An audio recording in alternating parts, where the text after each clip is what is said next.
You are going to want to load up on some Dollar Tree fencing and easy care faux flowers. I'm removing the dirt stakes from 2 plastic fence panels by scoring the plastic with an X-Acto knife, then snapping the pieces off. Putting weight on the board, I'm snapping off the pieces with pliers. Now I'm flipping over the 2 fence panels good side down. I'm joining the 4 corners of the overlapped areas with black zip strips, also from the Dollar Tree. I'm placing the joined panels on top of a 3rd fence panel, taking note how much I'll need to create for a bottom. I'm now going to round out the shape of the basket by attaching the bottom to the basket. The bottom is positioned, then zip stripped into place, adding extra straps around the corners for additional support. I mixed up a small batch of acrylic craft paint to create a rust tone. Then I'm dabbing the paint onto the basket in a random way to simulate realistic rust. I'm creating a liner for the basket bottom by placing the basket onto a double-sided Amazon shipping package, then tracing it and cutting it out so it fits the inside of the basket perfectly. Some floral foam from a dollar store is being placed inside the basket. Some green moss I scooped off my lawn is being positioned along the bottom of the basket, good side facing out. Craft moss can be used as well. Sprigs of taller grass is being inserted into the floral foam. Other flowers are being rotated in tone, then inserted into the floral foam around the grass. Now that all the flowers are positioned, I'm able to continue to rotate paper filler with moss until all the sides of the basket are completely lined with moss. The tops of the tall grass is getting unevenly trimmed with scissors to give it a more natural look. And the final result is a gorgeous, realistic flower basket that I never need to water. The rusty iron basket looks like the real deal, and so does the flower arrangement, thanks to the added branches and real moss. I hope this inspires you to grab a couple of cheap fence panels along with some faux flowers to create a beautifully realistic flower basket of your own. Pick up 1 garden border from your local Dollar Tree. Cut the spike bases off of the border fence.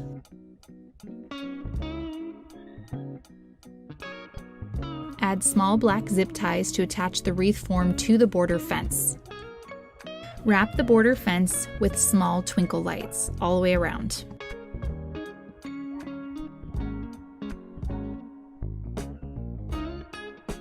Add greenery of choice around the top of the border fence with hot glue.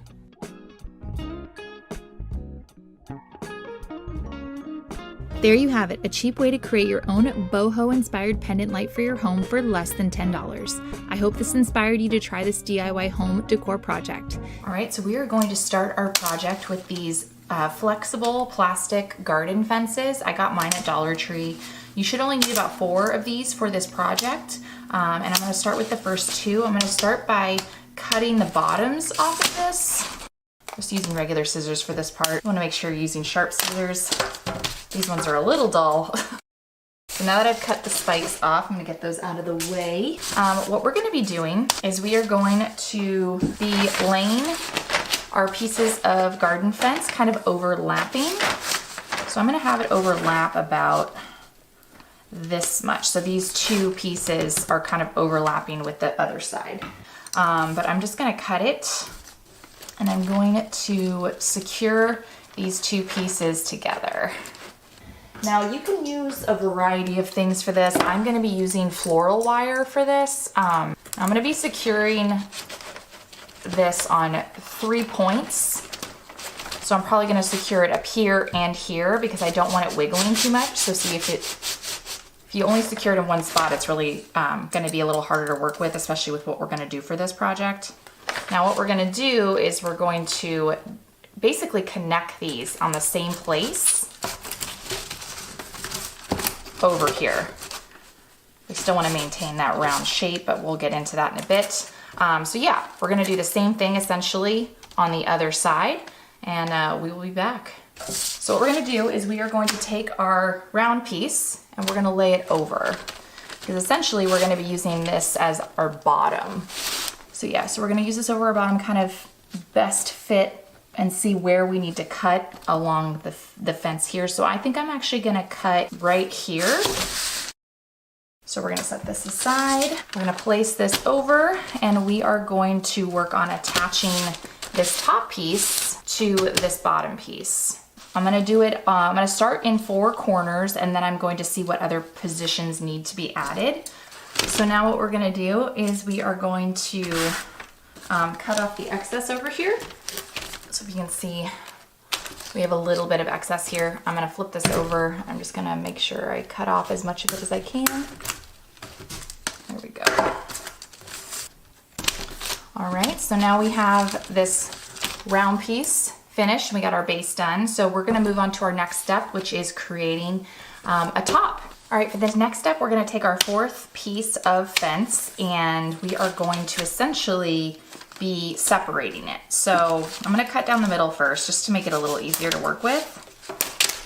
Okay, so we are gonna start by using this bottom half piece and we're gonna cut the spikes off again like we did on the last couple of fences for the basket. And so we're gonna keep this side nice and we're gonna cut right above this little guy right here, this little piece.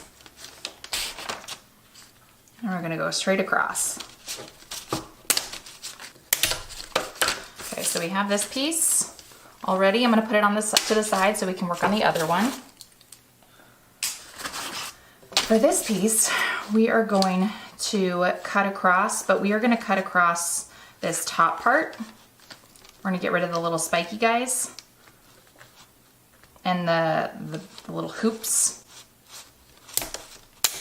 So what we're gonna do for this part is we are just gonna lay them on top of one another and we're just gonna secure them in place with our wire. So pulling out my handy dandy wire again.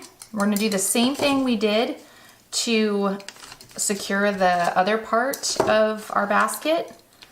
So stay tuned, we will be back when this is all secured together and reinforced with our wire. We're gonna do it exactly the same way. We just want these 2 pieces to stay attached. All right, so this is now secured. So we are going to attach this piece to our lower part with the wire, and then we are going to attach it on the other side. So it's gonna become a basket. All right, so now that this is all attached, we are going to add a coat of some of my Rust-Oleum chalked linen white. You can paint this obviously any color you want, but I wanna give it kind of an aged rustic vibe. So I'm gonna be using a normal brush and probably a foam brush for this step. We're just gonna start applying our paint. And like I said, we want this to kind of look a little rustic, so it doesn't need to be perfectly coated, but we're gonna cover the entire thing and we'll let it dry. All right, so now we've let the paint dry for our basket and I'm gonna add my own little spin to this. So you can stop at this point if you'd like, but I'm going to be adding some twine to my basket in certain areas just to give it like a really nice decorative accent and also to keep the basket in the position that I want it to be. So first I'm going to start with the sides of my handles. But I want to kind of, like I said, reinforce this so it doesn't go anywhere, but also kind of give it like a rustic look. And so I'm probably gonna have to ball up my twine a little bit just so it's easier to work with. Essentially, I'm just gonna try and kind of cover up this area.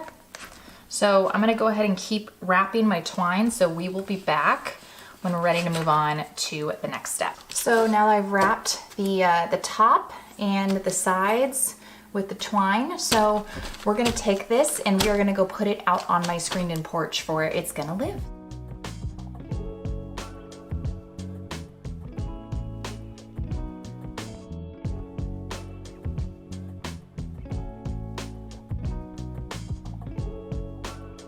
Grab some Elmer school glue for this renter-friendly project. First, I gave my window a really good cleaning. Grab some masking tape to mask out an abstract design, and then I'm going to take my Elmer's glue and pour it straight into the tray. Then I just rolled my glue onto the window. I removed that masking tape before the Elmer's glue could dry. Grab an empty cardboard box and tuck in the side flaps. Take some jute rope, glue one end of the rope to the bottom corner of your box. Glue and wrap the entire outside of the box. Take a decorative towel and line the inside of the box. pick up a plant stand dolly, take a basket with a bottom that is larger, attach the dolly to the bottom of the basket, cut off the excess zip ties. Grab one of these square clear plastic containers, a round garden dish, and some of these silver and white plates from the wedding aisle. I'm going to use a little bit of E6000 to secure them into place, and then I'm going to let this securely set. I'm also going to take the round garden dish and I'm going to glue that with the E6000 on top of the candle holders, and I gave it a good coat. Then I'm going to take my plastic plate and I'm going to glue it to the front, and then I'm going to give the whole thing a spray with this gray chalk paint, and then I'm going to come in just with some gray acrylic paint. I'm going to give it some texture on the sides as well as working in some black, and then I came in with some white paint and I just dry brushed it on. I decided for the bottom part I wanted to add a little bit of a bright color. I next came in with this metallic paint, then I took some Mod Podge and I printed off a vintage scale face and I Mod Podged that into the middle of the plate. Then I took this and glued it back onto the front part. Blow up a balloon, then grab some wood slices, take 2 wood slices and glue the sides together using a low temp glue gun. Let the discs bend slightly so they follow the curve of the balloon. To fill in, glue smaller sized wood discs into these spaces. Once you have all the discs where you want them and the glue has set, pop the balloon. I styled my new wood slice bowl by laying some moss on a tray and nestling the wood slice bowl on top. Then I added a beautiful pink orchid. Saw some candles from Pottery Barn. I thought it'd be fun to try making them myself. I'm going to put a little glue into a small container and then add a bit of paint. Now that I have the glue tinted, I'm going to paint it all over the glass dish on the outside. I'm going to leave these for a few hours before moving on. Using some Mod Podge, I'm going to paint it around the dishes. I can sprinkle the white glitter all over it, and then when it dries, the glitter will stay in place. I grabbed these pillar candles from the dollar store and I'm going to melt them down. I'm just going to use a couple of skewers to hold the wicks in place. I want to add some essential oil to give my candles a beautiful scent. It's time to fill the glass dishes. The final thing to do is to remove the skewers and then trim the wicks. The next time you're browsing the toy aisle at Dollar Tree, don't pass by these plastic wiffle balls, and I'm going to take just some scrap fabric that I had laying around. I'm going to start with a bead of hot glue on my plastic wiffle ball, letting it set, and then pulling the fabric nice and tight. I'm going to wrap it around the wiffle ball. Then I'm going to glue that end down, and I'm just going to repeat this process over and over again, just overlapping my fabric a little bit each time. Woven storage baskets aren't just for storage anymore. Hammer a small nail into the wall and hang basket number 1, number 2, and number 3 in whatever arrangement you like. This is perfect for storing bathroom essentials within easy reach. Grab some fabric softener and your favorite color of latex paint. Take some poster board and measure and cut out squares. Lay the poster board squares on the rug in a checkerboard pattern. Mix together 1 part latex paint to 1 part clear fabric softener and stir completely. Start to paint in the open areas between the squares. It's a good idea to paint all the squares lightly and then go back and fill in with more paint. Continue to add paint to each square until you get the color density that you want.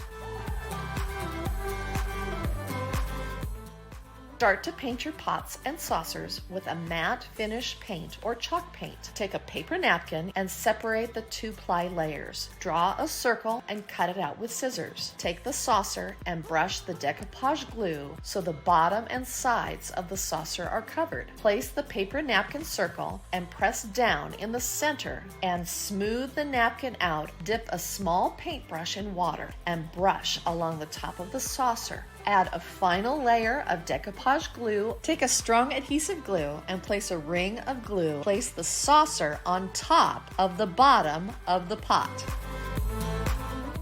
Grab a can of black spray paint and a roll of rattan webbing. Grab one of those outdoor folding metal tables. Clean it up with cut some paper and tape to the table so only the frame shows. Give the frame a fresh coat of black spray paint and let it dry completely. Outline the top of the table onto the rattan webbing with a Sharpie. Cut out the circle with some sharp scissors. Spray one side of the rattan with some spray adhesive. Spray the top of the table and let it sit for a few seconds until the surface is tacky. Place and press the sticky side of the rattan circle onto the top of the table. Place some heavy books on top of the rattan. Use some sharp scissors to trim the excess rattan from the circle. Grab some of these gold frames. I'm then going to come in with some wire cutters and I'm going to pull out the black tabs that keep the backing on. Then I'm going to take out the glass and I'm going to come with some E6000 and I'm going to glue the glass inside the frame. Then I'm going to come and take 8 of the frames and I'm going to glue 2 of them together. And then I'm going to clamp them together and I'm going to let this set overnight. I came back the next day, removed all my heavy objects that I placed on top, and then as well removed the clamps from all the frames. So I'm going to glue all the sides and then I'm going to just raise them up here and build a rectangular shape. So 2 frames on each end and then the 2 that are glued together for the sides. I'm going to let this set overnight again, making sure that the glue is really solid. And then I'm just going to come in and finish it up with a nice A-frame top with my remaining 4 frames. You know all those lonely donated lampshades? Pick up a matching pair. Pick up a thrifted belt. Run a bead of clear glue around the perimeter. Take the other lampshade, place it on top of the other lampshade, take some jute twine and tie the inner hardware of the 2 lamps together. Give the connected shades a little shake to make sure they are securely connected. Take the belt and buckle it around the skinny center of the 2 lampshades. Add a little glue to the loose end of the belt and secure it to the rest of the belt. Find a thin wood circle disc. Paint the edge with some acrylic paint. And peel and stick wallpaper is perfect for this project. Place the wallpaper disc on the lampshade base. Have a cylinder vase from the Dollar Tree, this epoxy pen holder on Amazon, and I'm gonna basically just trace. All right, so now that I have hollowed out the center, I wanna make sure that the paint doesn't necessarily sink in to the foam. So to create a barrier and something that'll dry relatively quickly, Mod Podge or like Elmer's glue, we're going to use a Dixie Belle paint.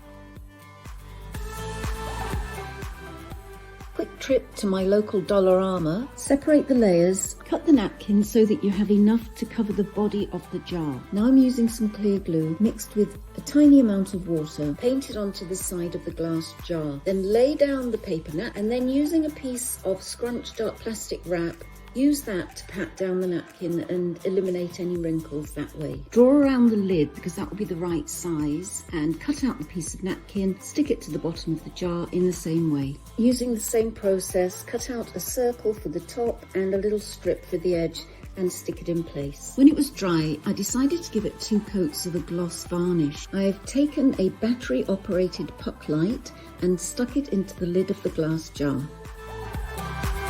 When I came across this labeling hack, I just had to share it. Type out names for labels that will keep you organized. Print out your label list on plain, ordinary white paper. Cut the words apart, leaving a little bit of white space surrounding the text. Now, take some clear packing tape and lay pieces of tape over each word. It helps if you put a coin on the end of the tape so you can lift it easily later on. With the edge of a debit or credit card, press against the taped word and rub vigorously across the top of the tape. Trim off any excess tape with scissors, then simply drop it in a bowl of water. Make sure it is completely submerged and let it soak for a couple of minutes. Once it has soaked for a bit, lift it from the water and start to rub across the back of the word with your fingers. The paper pulp will eventually come off from the tape, but the text will still be there. No more searching for tea bags or coffee pods at our house with clearly labeled storage. You want to make sure that you have a nice clean surface. Rubbing alcohol is a good option. You'll need some sort of stencil and line that up and then just press down firmly. And it's really important here that you maintain the best seal possible. You'll want to take some painter's tape and put it around the surrounding edges. Now that you have your stencil in place, it's time to apply the etching cream. I typically do about a 5-minute time to allow it to sit and then we'll rinse it off. Run it under a stream of warm water and just allow the cream to gently rinse off. Once you have the etching cream all rinsed off, you can go ahead and remove the stencil and the tape. But we're going to take it one step further, and I'm going to be using this Rub and Buff product to add some color to it. Once you're done, fill them up with your favorite contents and display. The options are absolutely endless. I just went ahead and emptied out these containers, and then I went online and printed out what I wanted each one to say. So I'm going to be taking this piece right here, taping it to wherever I want this. You're going to use whatever paint pen that you have on hand. All you're going to do is just take your paint pen and then trace exactly what the word says. But all you have to do is just remove that, and then of course my double-sided tape stuck on there, and you can see the word just transferred really nicely there. This method gives it a really clean look. As you can see, the letters are pretty much exactly what I printed out, and it transferred perfectly onto the containers. So the first step of this process is going to be emptying out our messy spice drawer. So now that we have our drawer dimensions, we're gonna go ahead and take a piece of just Dollar Tree foam core, and I'm only going to do 3 tiers. So I'm just gonna do 1.5, and we're gonna get 3 of those as well. All right, so now we are going to cut these out. Now the final step is gonna be taking 2 of these pieces. We're going to hot glue them, and you're gonna wanna make this a right angle. And now for the assembly. And the rest of them I am just putting in. I'm gonna go ahead and take these glass jars that I found on Amazon, and now I'm going to take my first spice.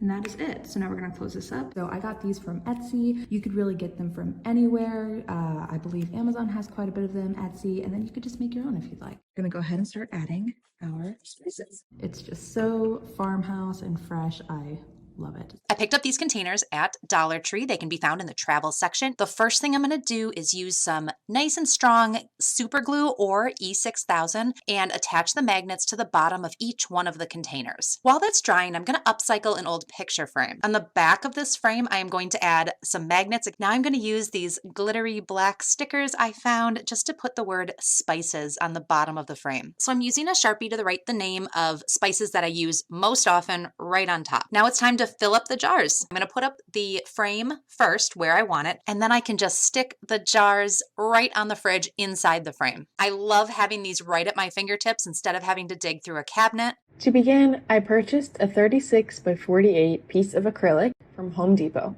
To prep the piece, I covered all 4 corners with 2 layers of painter tape, measured up and over 1.5 inches, and marked. I then used a regular drill bit to slowly drill the hole into the acrylic, making sure not to crack it. This will come in handy later. Making a rectangle, I measured up from the bottom 2.5 inches and marked it. 6.5 inches from each side and down 8.5 inches from the top. I used painter's tape to mark these measurements. Then, measuring 5-inch strips, I marked and taped off vertical lines and repeated this step for the horizontal lines. The tape I used to make these is called charting tape, but you can use any color tape that matches your decor. After all the lines were marked, I cut the excess tape off with an X-Acto knife and removed the painter's tape. I then went outside to give my sign standoffs a coat of gold spray paint to match the rest of my calendar. While these were drying, I secured my vinyl letters to mark the days of the week to the top of my calendar. I made these with my Cricut, but you could cut your own or get a set of stickers from the craft store to spell out the days of the week. Now it's time to hang. Having a partner comes in handy to hold the calendar up to make sure it's level and then mark the corners where you drilled. The standoffs I ordered came with anchors and screws, so I first secured the drywall anchors to the wall, and then I drilled in the base of the standoff. Then we lifted the calendar and slid the pre-drilled holes onto the screws and secured them with the stoppers. I am thrilled with how this calendar turned out. It's a chic way to plan out the week or the month without being a total eyesore. Take an X-Acto knife and remove the lid flaps. Take hemp rope and a hot glue gun to begin wrapping the rope around the box. Take twine and begin gluing it to the perimeter of the bottom of the box. Take balsa wood oval or circle shapes and paint them with black paint. Print words to be displayed on the side of the box. Cut them out and use pencil to cover the back of the paper. Then trace the font on the balsa wood. Use a chalkboard pen or a white paint pen to cover the pencil traced font. Use a hot glue gun to attach the labels to the side of the box. There you have it, an inexpensive way to create your own pantry storage for your home for less than $10. Step number 1, have this folk art acrylic craft paint. I'm using a dry brush, but I'm going to go in with my brush and we're just going to work on coating the basket. So we have the gray. Now we're going to go in with folk art honeycomb. And I'm just going to take my palette. So we're going to give this a couple moments to dry. And then we're going to take some fun farmhouse style ribbon to attach it to our baskets. There you have it. Here is the after of my Pottery Barn hack driftwood aged baskets that I made for a fraction of what you would pay retail. Begin by emptying out your entire pantry. Your counters should look like this. Clean and measure your space. I'll be using a few different organizers like clear plastic bins, wicker baskets, turntables, and airtight containers. How much better does this look? Everything makes sense for my home and my lifestyle, and it's super easy to find. Grab some inexpensive tension rods. Take 2 tension rods and install them horizontally in your closet. The front rod should be placed about a ½ inch lower than the back rod. This will give your shoes a slight angle forward without them falling off. You can organize boots as well. Place the tension rods vertically to keep boots upright and organized. Your boots can't help but stand at attention. Is the space under your kitchen sink a jumble of cleaning bottles? Clear out the space and install 1 larger sized tension rod horizontally and in front of any sink pipes. Hang all of your cleaning spray bottles from the rod. You'll be amazed at how much added space you now have. In any kitchen cupboard, install a series of 2 tension rods vertically and back to create the perfect system for storing baking sheets and muffin pans. I've got an eyesore in the front of my house, and it's my garbage can. I've got an inexpensive idea, and it happens to use pallets. But I want to make sure that they're just wide enough for the garbage can to go in and out without rubbing. The next step is I got to cut some railings, actually. I'm going to measure about 7.5 inches down from the top. This is going to give me some good markings that I need to put each one on each side of the pallet. And I'm going to cut the less desirable pallet that's going to go on top. When I put it on top, then I'm going to secure it with some screws. I grabbed some old fence pallets that I had that were redwood, and I'm going to go ahead and just brad nail these on the top. I am also going to put it on the side. That way it looks more like a little bit of a door frame or anything when I put it on. Once it's all put together, then I can slide my garbage can in. I think it turned out really nice. Start by measuring your space. We're using waterproof crib mattresses, so you'll build your couch around the crib mattress measurements. Cut the pallets using a circular saw. Be sure to watch out for nails. Cut all the way across, then flip over and cut the other side. After you've cut all the pallets, start stacking. We used a total of 12 pallets, cut to fit for our outdoor couch. Use a nail gun to attach painted plywood fronts and trim board. This part's a lot easier if you have a second set of hands. Now that the couch is assembled, you can add the crib mattresses. Ours were shipped covered in plastic, so we left that on to make them extra waterproof. Cover the mattresses with fitted sheets. These are inexpensive and easy to throw in the washing machine. Lastly, decorate with throw pillows and enjoy with your favorite furry friend. Seeing some wood pallets gave me an idea. The first thing I did was mark a line with a Sharpie where the back of the bench and the seat part would connect. I measured the width of the boards and cut my materials at least twice as wide. I created tufted channels by laying down the mattress topper with the smooth side up toward me, then lay the batting on top of that. I only went down to the Sharpie line that I drew as my guide so that I wouldn't have padding in that area. I cut the mattress topper back in this area so that it would fit around a little bit better. Once you have those in place, add your material over top and you can start to see how it's going to look.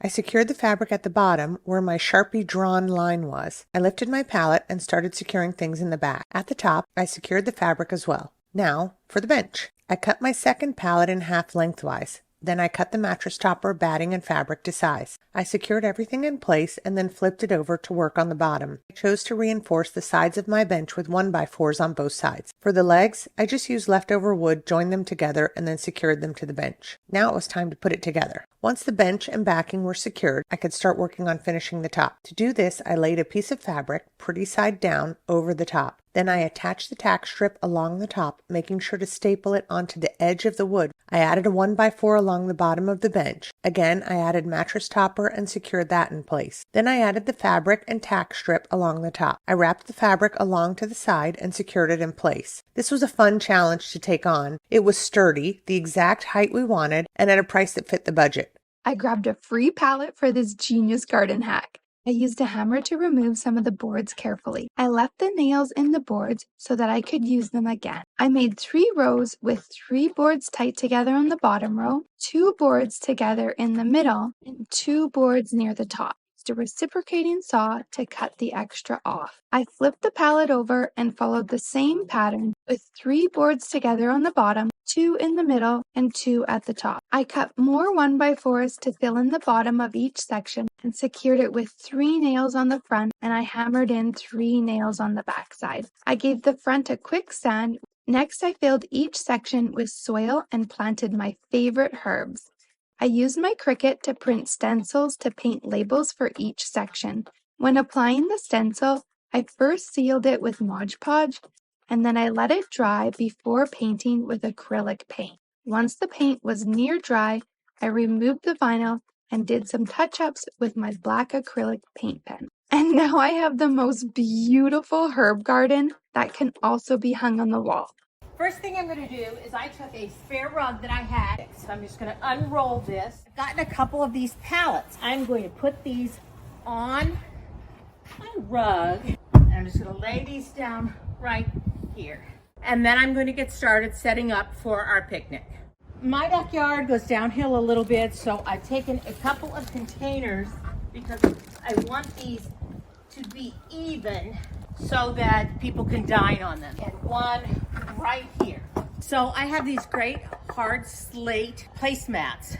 These will be for my actual place settings. The next thing I'm going to do is dress these up. So I'm going to use these kind of rather bohemian looking blue placemats. I'm just going to use these reed wrapped glasses. I'm going to use my pretty Lenox plates, these wooden handled flatware. When I'm going really casual, all I want to do with my cloth napkins is gather them in the middle and just like so, and just tie them in a knot.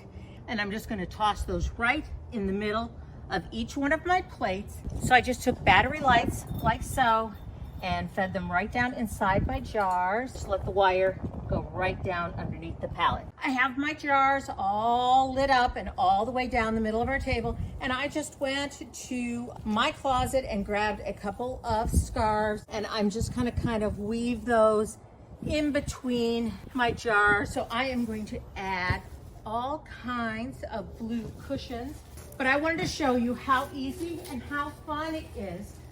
If you have a source, if you can find a couple of pallets, even if you can just borrow them, to put together this kind of a fun backyard pallet picnic. We're going to grab us an old pallet. We need to cut a section of the pallet out. Go ahead and separate it, but don't throw it away. We'll need those boards. Take the section that we cut, and we need to find the middle. That is how we're going to get our 2 ends perfectly aligned. Take that part that we cut off earlier and separate it and remove some of the boards with the nails in them. Just go ahead and grab a hammer, and you're just going to start tapping on the back side of the nail. You're going to pull that nail right out, and we're going to place them across the top of the 2 pieces we cut. Then I used a nail gun just to put it in place. This thing is going to be so strong, it doesn't take much to hold it together. Take a little bit extra, the boards that we have left over, and we're going to build a little bit of a shelf. We're not going to secure it because it's time to show you this final project. This is great for outdoor. It looks rustic, and it's great for cooking s'mores and making some hot chocolate, especially with that sliding shelf. Last week I walked out of my office and there they were right in the hallway. Some really good pallets. First thing I did was lay it down and start cutting around the edges. On the middle section, just take a crowbar, hammer it in, and you're going to pull it up. Don't pull too hard. You want to do it from both sides. Now all you got to do is take out the nails. They're easy to do. Just lay it on a table, tap on one side, use the bar on the other, and pull it out. Once you get all of your nails pulled, you're going to have a nice big pile of wood to use. Next step is to grab some crates from Michael's. I'm going to take 2 of these and glue them together. and then use clamps to hold them together while the glue dries. Once you get your 2 pairs, you're going to space them apart. Take 3 of your boards from the pallet, and we're going to use those to hold our 2 pairs of crates together. Now I'm going to take that pallet wood and I'm going to square up the ends. These are going to be the legs.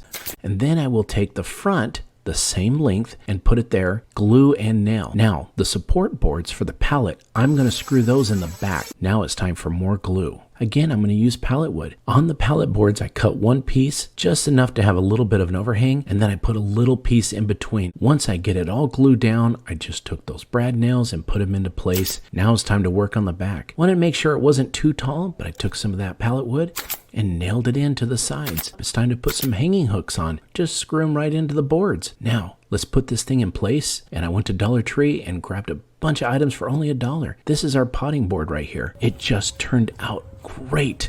And all of this stuff I bought from Dollar Tree. We need a skinny roll of tape. And we also need some clear Elmer's glue. And our template for today is going to be an outside window. We got to put some of that tape on the window. Now, you can go ahead and take the tape and mask it to the grid that's already on the window, or you can just go random like I'm doing it. But the next step to this is we had to grab that Elmer's glue. Once we get some paint in there, all you got to do is just go back and forth with it, and it shakes up really nice. Next, move on to your second color. These are our 4 colors we're going to go with. Now, because it's on the Elmer's glue, it's actually non-toxic, and I used a foam brush to transfer it to the window. It's going to take multiple coats, but the glue and the paint dries really fast. You can actually put a coat on within an hour after you put it on. Once it dries overnight, you're going to take a knife and very gently, we don't want to scratch the window. If you try to pull the tape with it out using the knife, it may pull the glue off. Just go ahead and start pulling the tape off. It's another thing. When you're done with this and you want to change it or just take it off later, it peels right off. That's our final project. In the afternoon, when the sun hits the window, it just glows inside the room and gives it multiple colors. We are going to make some beautiful home decor items using clear Elmer's glue. Up first, we are going to fill this vase with the clear glue. Then we're going to add in some clear and white decorative pebbles. Now I'm going to grab some faux flowers. Now I'm just going to stick these into that glue. Once you've got them arranged just right, set this aside and let it dry. Now you have a permanent floral arrangement that looks like it has these water and stones in the bottom of it. This is going to look great in your home. Next up, we are going to grab a couple glass mason jars. So you're going to grab a small dish and you're going to fill it with clear glue and a little bit of water.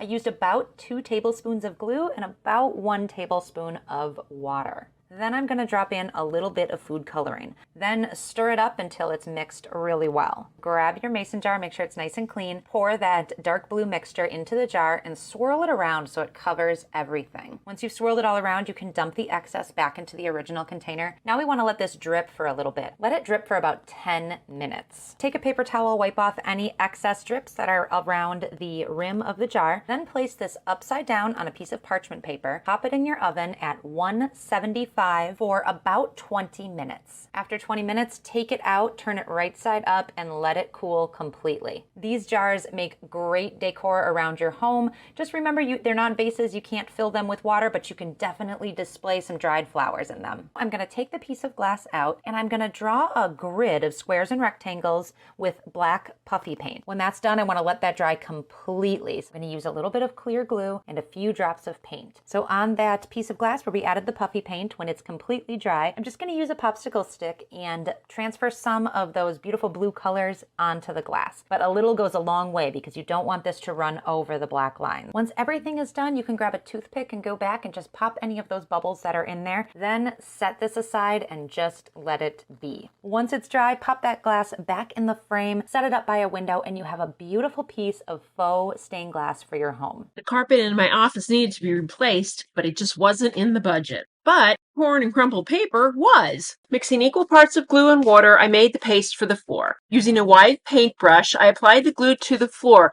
making sure I got underneath the baseboards.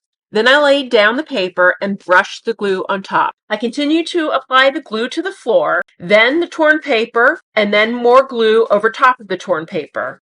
I switched out my brush for a foam roller to cover larger areas, but I kept the brush to use underneath the baseboard. After the glue dried, I applied stain to the floor using a foam roller. After the stain dried, I applied coat after coat of polyurethane. Using a lamb's wool applicator made this process so easy. I really love this floor, can you tell? I hope this inspires you to tackle this very easy project. Quick trip to my local Dollarama. Separate the layers, cut the napkin so that you have enough to cover the body of the jar. Now I'm using some clear glue mixed with a tiny amount of water, paint it onto the side of the glass jar. Then lay down the paper napkin and then using a piece of scrunched up plastic wrap, use that to pat down the napkin and eliminate any wrinkles that way. Draw around the lid because that will be the right size and cut out the piece of napkin, stick it to the bottom of the jar in the same way. Using the same process, cut out a circle for the top and a little strip for the edge and stick it in place. When it was dry, I decided to give it 2 coats of a gloss varnish. I have taken a battery-operated puck light and stuck it into the lid of the glass jar. And here are my finished chinoiserie jars. Don't they look great? I made a trip to my local dollar store. Taking a terracotta pot, I draw a very random shape. Taking the clear glue, I pour some onto the side of the pot, picking up some of the blue gravel and pat it down. I then put some of the silver glitter glue around the edge, and here is my geode terracotta pot.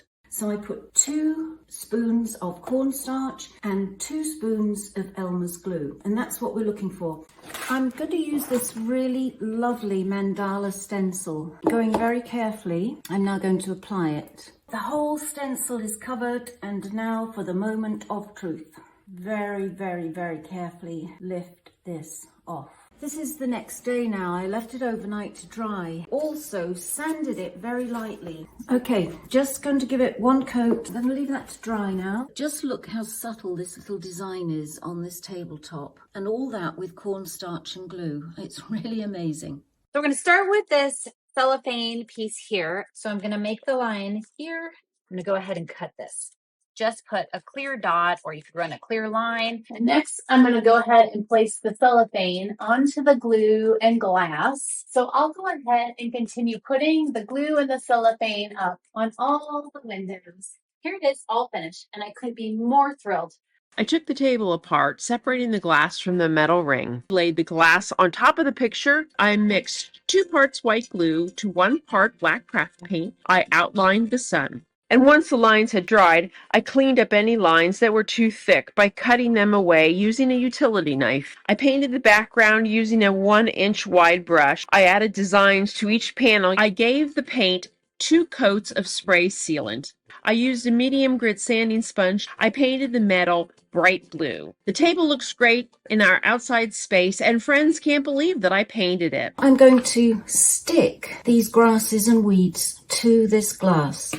Cut off these extra bits on the bottom. Now I'm going to stick the tissue paper to the vase. I'm going to use a glue stick and then just rolling it, pulling it tight on this side, some more glue down, and gently stick that in place too. I'm going to go around and just trim and just see how pretty these are. Really, really simple project to do.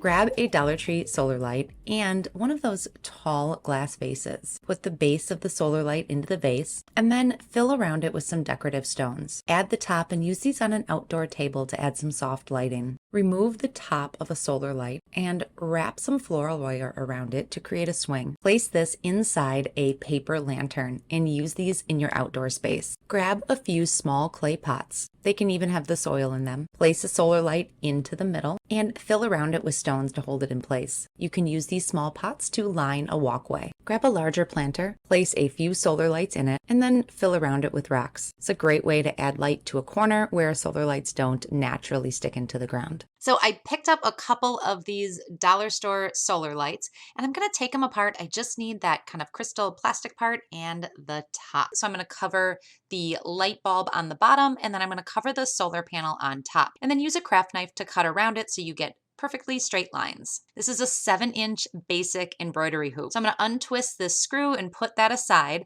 and then both pieces of the hoop plus that light need to be spray painted. I'm taking them outside and I am adding a couple coats of a matte black spray paint. Make sure they're fully dry to the touch, and now we can assemble. So first we want to remove the painter's tape so that these solar lights work. On the clear plastic part, there are 2 little clips that help attach it to the top.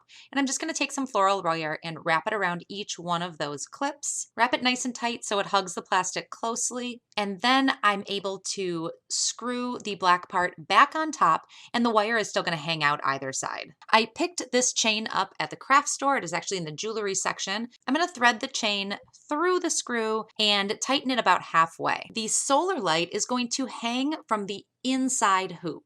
So I'm just going to use my floral wire and wrap it around that hoop. I want to make sure it's centered so that when I'm holding it up, the light hangs right in the middle. Now I can put this middle hoop, the smaller hoop, back inside the larger one. Now once everything's in place, I can tighten this screw and it should hold together really well with tension. I made a couple of these dollar store solar light pendants to hang on my deck. I'm going to grab me some solar lights. Next, head over to the hardware store. I'm going to grab me about 100 feet of nylon rope. First thing I got to do is blow up this dollar beach ball. Then I got to get out some Portland cement. Make sure it's not concrete, but cement. You want it actually really thin because we need to coat that rope. Now, on that beach ball, just start laying that rope. You're just going to start roping it all the way around. Once you get to the end, what you're going to do is tuck that last bit in underneath the rope, and it's going to hold it in place. Then what we can do is move on to possibly adding a little bit more cement. Make sure you cover all that rope. We want it to stiffen up as best we can. Let it sit for a couple hours once we get it covered. Once it's covered, take a knife and just puncture the beach ball.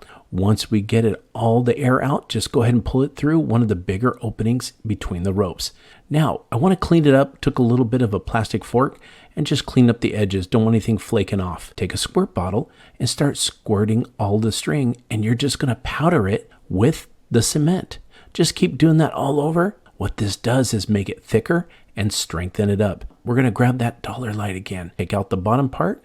You're going to turn it around, put it in, and that's what's going to stick into the ground.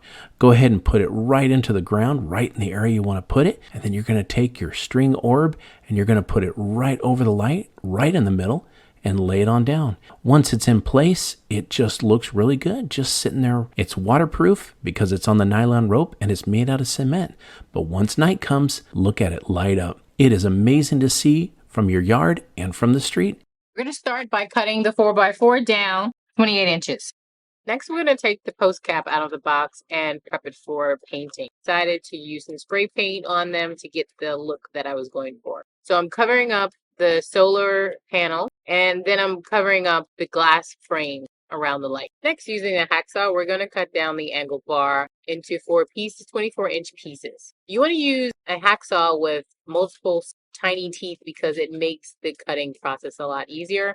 With the angle bars cut, I'm setting up this spray shelter so that I can spray paint the angled bars as well as the post cap. I'm painting the 4x4 post with an exterior solid base paint by Behr called Catalina Coast. This is where you're going to glue the angled bars. You want to make sure to leave that ½ inch from the top of the post. This will ensure that the post cap will lay flat on the surface. With the spray paint dry, I was then able to use a 5-in-1 tool and remove the painter's tape and place the post cap at the top of the pole. With my solar post complete, I dug a hole about 6 to 8 inches deep so that I can place my posts in the ground. And I also used some quick setting concrete around the pole so that they would be nice and sturdy. I love the way this turned out. This completely transformed my walkway. Here are a few ways you can add ambiance to your yard by using solar lights. This taper candle holder I found at a thrift store. I added silicone to each holder spot and then added the top of a solar light to each one. I let it dry for 24 hours, and it's ready to go outside. To make some light up address numbers for your home, using a stencil or freehand, you can paint or use a Sharpie to draw on your numbers. Add some glass rocks or any decoration inside you like. Add some water, as it will amplify the light reflection. Pull your solar light apart, and you only need the top piece. Place that inside the lid of the mason jar and screw the lids back on. To make a terracotta pot lighthouse, you'll need 3 different size terracotta pots.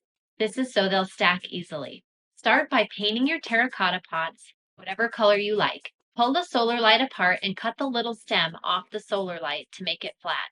Add silicone to the base of the solar light and put it on the top of the terracotta pots for your light. Using some more paint or Sharpies, draw on your windows or any other decorations you'd like. Once it's dry, you're all set to go. You can put it outside and enjoy it. To begin this project, choose your solar light set. Next, using 1/2 inch by 3/4 inch board, measure and cut 8 8-inch sections. Using a rad nailer, I secured these together, creating a square, but if you don't have access to this tool, you can always use a screw.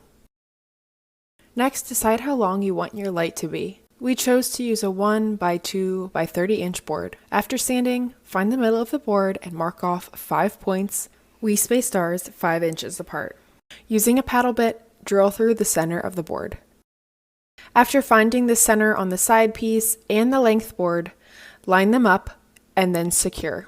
Once everything is square, measure your final 4 boards to make a hollow rectangle. Cut and secure these as you did the side squares. Finally, attach 2 eye hooks to either side to use for hanging. After my eye hooks were secure, I attached 3 feet of black chain link to each side of my chandelier. You can leave this raw wood and coat with a polyurethane to protect it from the outdoors, but I chose to use a satin black spray paint. Once my spray paint was dry, it was time to secure my solar lights. This took a little force, but warming up the plastic in the sun can make the tube more pliable. I chose to cut down my tubes, but this is of course personal preference. I have a pergola out back where I hung my new chandelier from 2 screw hooks. I absolutely love the new ambiance it creates, not only at nighttime, but it also adds a designer touch to my outdoor space. Don't throw that old yoga mat away. Do this instead. Cut a larger piece of yoga mat and place it on your floor. Use it as a mat for your pet. Grab a little yoga mat scrap and cut it. Fold it in half and hot glue the entire thing closed. Make a hole on one end of this little piece. Put a keychain through that hole. This little piece will help your keys float when in water. Cut a piece of yoga mat and wrap it around a travel mug to know what size you need. Place 2 Velcro dots on either end so that it will wrap around your travel mug and close. This will protect your hands from the heat. Grab a keyboard, measure the length and width that you need, cut that piece out, and then hot glue the entire piece closed. Place it on the edge of your keyboard on your desk and you have a wrist rest. Grab your tablet, place it on the end of a yoga mat. Flip it over so you know exactly how long you need that piece to be. And then cut that piece out. Fold the piece in half so that the fold is on one side and glue the sides on either side of the fold. There will still be an opening at the top, and this is where you can slide your tablet in and out of the case. Now you have a carrying case. Cut a larger piece of yoga mat and fold it into thirds. Hot glue the entire thing closed. Place it outside on the ground to protect your knees while gardening. Grab a picture frame, measure the back side onto a piece of yoga mat, and cut it to size. Place it on top of the backing, put it back into the picture frame, and close it. Place it somewhere in your home and use push pins and notes, and you've got yourself a mini bulletin board. Grab a coordinating kitchen towel and pot holder. Fold the towel and lay it out flat and place the pot holder right in the center. Pin or clip it in place. Then head over to the sewing machine and sew it straight down the middle. Now grab a button and sew that onto the pot holder. This cute towel will now hook onto the handle of your stove or your dishwasher. It looks great and it's functional. Sew on a piece of elastic, creating 2 loops. Flip the pot holder over and use some fabric glue to attach a long piece of ribbon. Slide your toothbrush and toothpaste into the elastic, fold it in half, and tie the pouch together with a ribbon. Toss this in your bag and you're ready to go. Grab a pot holder and some quick dry fabric glue, fold it in half and glue it on just 2 of the sides. Hold it in place until the glue is completely dry. This will slip right over the handle of the pan and you can pick it up and protect your hands. So here's the big secret. Every pool noodle has a hole in it. So I'm going to stick the pool noodle onto the faucet like this. Next, I take the other end of the pool noodle and I hold it down so that it aims in the center of the bucket. I turn the water on slowly and I just wait to fill the bucket to the level I want. Now, how easy is this? Now I'm ready to get mopping. Now, a lot of people have trouble with drafts coming in under doors. So the first thing I'm gonna do is take a pool noodle and I'm gonna measure my door. What I picked up was a pillowcase from the dollar store. I'm gonna take this pool noodle, stick it inside. I'm gonna lay it back down on the table so it's nice and flat. I'm gonna go ahead and just wind it. So I'm gonna put a little dab of hot glue here, and then I'm just gonna run this along the edge. So this end is open because this is the top of the pillowcase. So all I'm gonna do is stick the pillowcase into the hole. Velcro adhesive. So I'm gonna go ahead and peel off the adhesive and I'm gonna place it. Now I have peeled the backing off and I'm going to stick it to the door. Here it is on the door. And I can still open and close the door with ease. So what I've got here is a pool noodle from an old project that's already cut. And then what I need to do from here is just take a pen or a pencil or marker and just kind of mark where this spot is. I'm just gonna go ahead and make a slit into about half of the pool noodle. Next, I'm gonna flip the noodle over and I've got these great little picture holder strips and you're gonna wanna put it on the back side of where each of these are. So I start by peeling the backing off. And now I stick and press it on the wall and I need to wait 30 seconds at minimum. I just open the pool noodle like so and I stick my broom handle inside. Here they are all hung up and I'm just absolutely thrilled with how easy this was and how it turned out. Place sponges in the bottom of your refrigerator baskets to keep your fruits and vegetables fresh and help them last longer. The sponges will soak up any unwanted water or other moisture. Wrap a sponge in 2 different places around the handle and hold it in place with a rubber band. Place your hands on the sponges and begin shoveling, raking, or sweeping.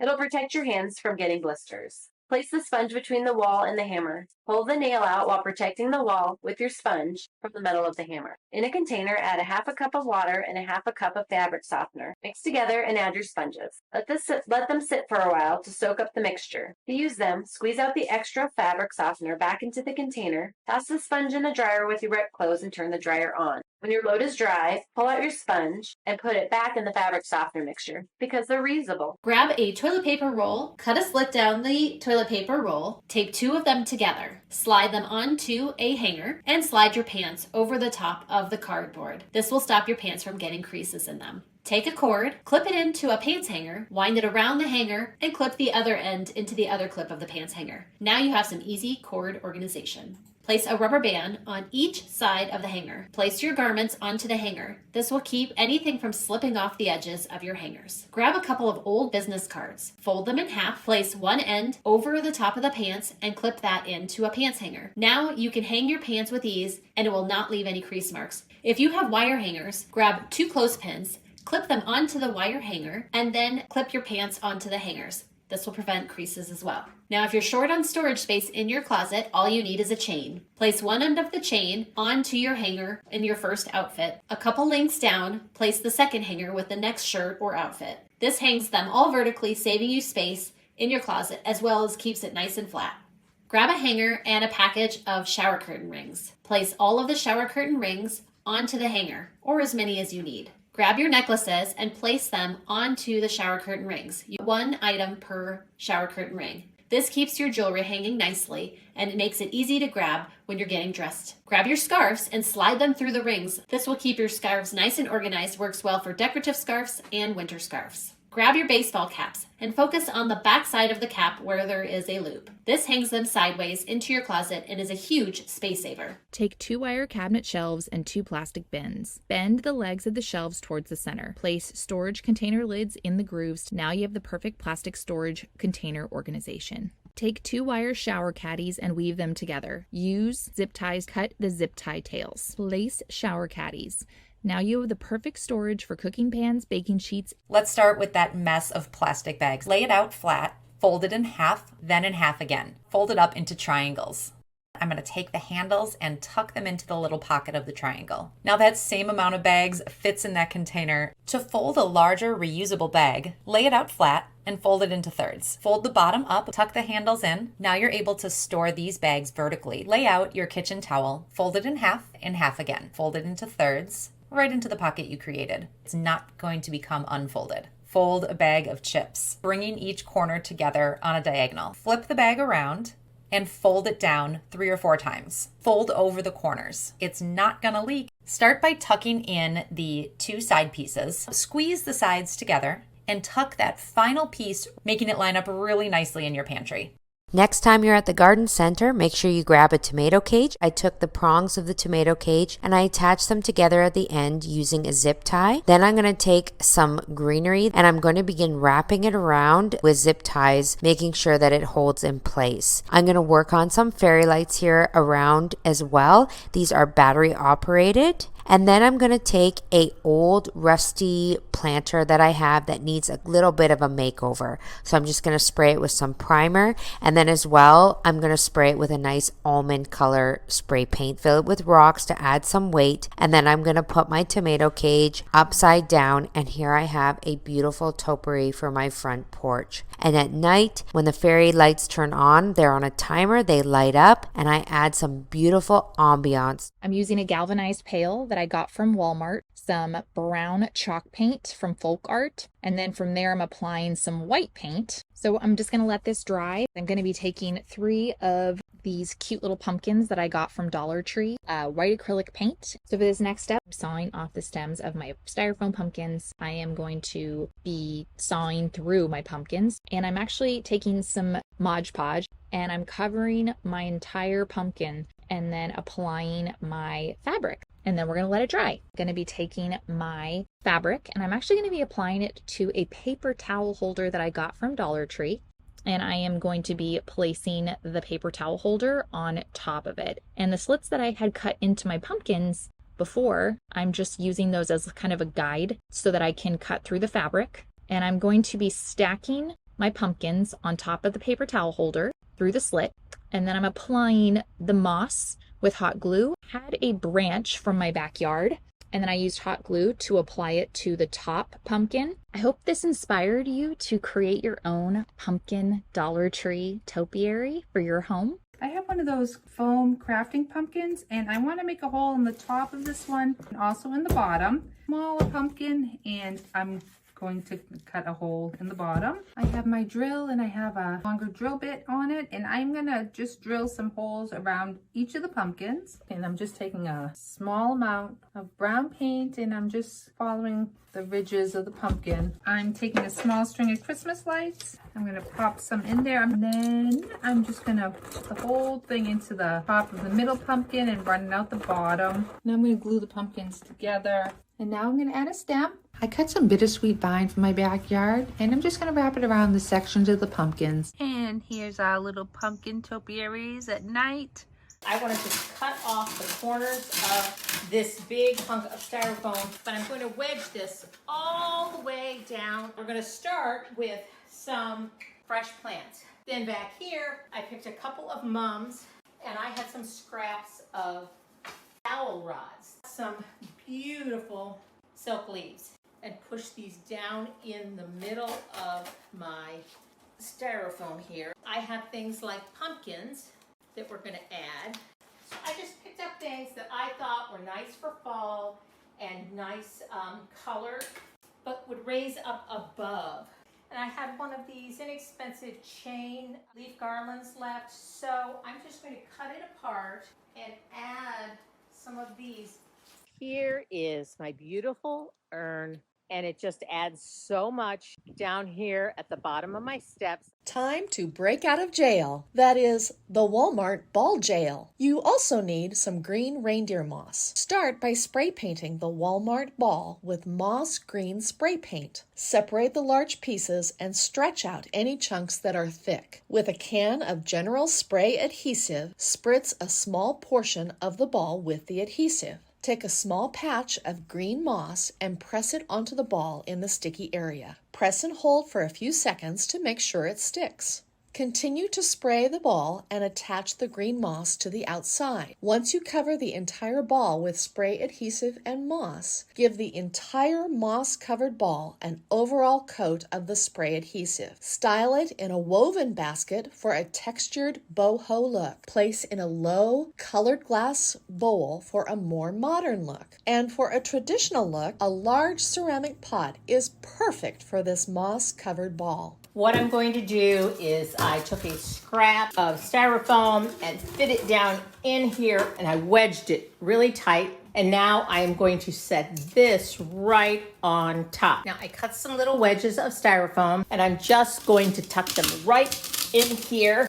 You're going to want to head over to the Dollar Tree and pick up one of these garlands. So what I'm going to do is I'm just going to take this and go around my cone here, pin the garland to the cone. So I'm just going to start. I've got some pretty fall silk flowers, and I am just going to go ahead and poke this right into my foam tree.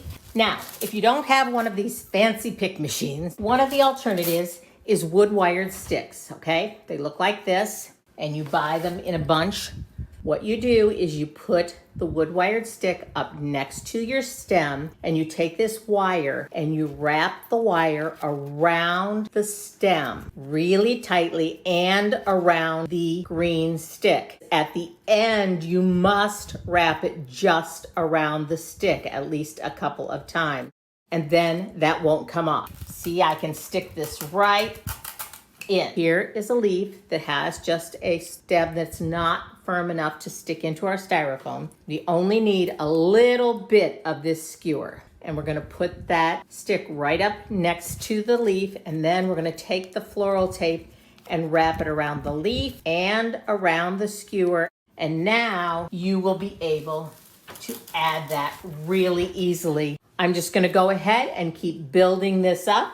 I will use a combination of my steel pick machine and the skewers. I'm so happy with how this turned out, and you can see it coordinates with my other items on my mantle just beautifully. So we're going to remove this stem. I'm using raw silk fusion mineral paint, and I'm going to mix it with baking soda to give it some texture. And the paint's still wet, sprinkle a little bit of the baking soda on top and just sort of go like this. While our pumpkin is drying, I've got an ordinary $couple wreath, and I'm going to cover it with water, soften it, and I'm going to let it soak overnight. I'm going to put some Annie Sloan wax on it. I'm going to first put a coat of clear, and then I'm going to come back with a little bit of dark wax. I have quite the collection of real stems, and all we're going to do is simply hot glue this on and hold it. You can use any kind of a basket.